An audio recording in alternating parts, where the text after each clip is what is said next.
Thank you, Senator, and thank you very much for having me. I first want to thank this committee for giving Bill C-11 a thorough examination. I'm very pleased to see that this bill is being properly scrutinized in the Senate in a way that it was not in the House of Commons. I'm very grateful to be here today to speak on behalf of tens of thousands of Canadians. In fact, well over 100,000 Canadians have signed our petition calling on the government not to move forward with Bill C-11. The Canadian Taxpayers Federation is concerned by this bill for three key reasons. First, the government's empowered the CRTC now give guidance later approach raises major concerns about accountability. There are many Canadians, and I've spoken to many, who are asking why the government is trying to give such unprecedented power to an entity like the CRTC without first sharing with Canadians exactly how much power and exactly on what basis it plans to do so. The government has said repeatedly that instructions and guidance will come later, but in our view, that's a backward approach when it comes to accountability. The government should release the regulations it plans to implement and instructions with regard to the CRTC's full mandate before and not after C-11 is considered and approved. Second, contrary to the government's assertions, the CRTC has determined that user-generated content will be regulated by the CRTC under Bill C-11 through broadcast regulation. Professor Michael Geist has said, quote, "No other country in the world regulates content this way," unquote. And to do so is a major threat to individual freedom. And again, there are many Canadians asking why the government wants to give the CRTC the power to regulate user-generated content while at the same time it is telling Canadians that it is not doing that very thing. And let me just point out as well, before I get to the third point, that Mr. Scott, the chair of the CRTC, told the House of Commons Committee, quote, "Section 4.2 allows the CRTC to prescribe by regulation user-uploaded content subject to very explicit criteria," unquote.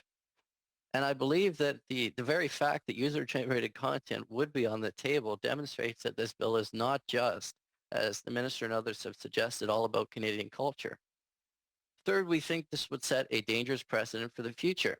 Today, this new government regulatory machine is being built to filter content based on what the government considers to be Canadian. But this could be repurposed in the future for other means. Not being able to hold the CRTC accountable in determining what is or is not Canadian content may concern some, but not being able to hold it accountable on future issues such as social cohesion, as Minister Mendicino has alluded to in the online harms conversation, is even more concerning. If the government gives bureaucrats the power to filter what we can see online for one reason, mission creep on other issues is very easy to foresee.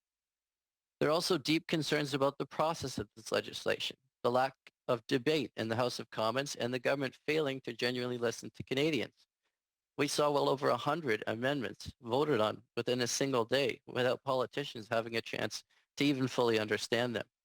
Our right to free speech and free expression has to be sacred, and we should not be in a situation in which a bill like this was pushed through the House of Commons as it was, with such limited debate and opportunity for thorough consideration of amendments. I'm grateful to see that we're seeing that here. Finally, let me speak about the intention of the bill itself. The government claims that Bill C-11 is necessary to protect and promote the interests of Canadian content creators. But there are dozens of groups that represent content creators, including over 400 through Digital First Canada, that have said that this bill would be detrimental to their interests. YouTube, before this very committee, warned that audiences outside of Canada will see Canadian content less, which is a complete opposite of what the government says its intent is. And if 90% of Canadian content creators' audience is outside of Canada on platforms like YouTube, as they've told us, this makes the foreign market less accessible and will actually be detrimental to some careers. The bottom line is that the government doesn't really have a legitimate leg to stand on here. The bill promotes censorship and government control without actually delivering on the very thing that the bill's creators are supposedly trying to address here. Given that reality, I would implore senators not to move forward with this bill. Bill C-11 is dangerous. It threatens our ability to hold the government to account over the long term and could allow for a big expansion of bureaucratic power to regulation going forward. I want to thank you all for having me here, and I look forward to future questions.